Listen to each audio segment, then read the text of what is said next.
So, we can entertain question, pero hindi ako muna makialam doon. President, yung sinasabing threat daw ni Vice President Binata man yun. Ako, utro rin itong PSG pati.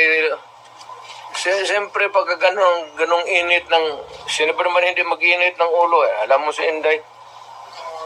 Pero si Inday, siguro, may nagsabi sa kanya,